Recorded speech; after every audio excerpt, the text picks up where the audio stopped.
आम्ही उभयता आपल्याकडे उद्या येऊ.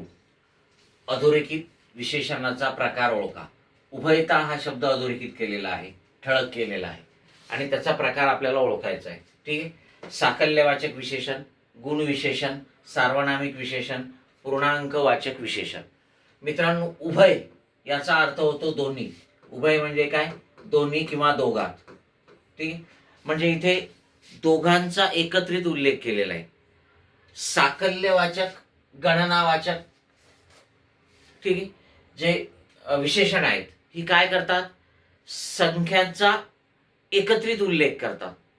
संख्यांचा एकत्रित उल्लेख करतात. जसं पाची, साई, दाही. तसंच उभयता याचा अर्थ दोन्ही.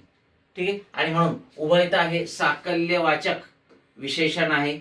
साकल्यवाचक, गणनावाचक, संख्या विशेषण आहे. लक्षात आलंय का? पण तसा पर्याय दिलेला नाही म्हणून आपण याला साकल्यवाचक विशेषण म्हणणार. परंतु ऍक्च्युअली गणनावाचक विशेषणाचा प्रकार आहे साकल्यवाचक. ठीक आहे. आणि म्हणून साकल्यवाचक विशेषण काय करत असतात? संख्यांचा एकत्रित उल्लेख करत असतात. ओके. पाची, साही, दाही, उजळल्या दाही दिशा, पाची पांडव. बरोबर आहे. आणि मग इथे दोन्ही भाऊ, तसेच उभयता हे सुद्धा काय? याचा सुद्धा अर्थ काय होतो? दोन्ही दोघात. आणि म्हणून ते साकल्यवाचक विशेषण आहे. ओके. यस.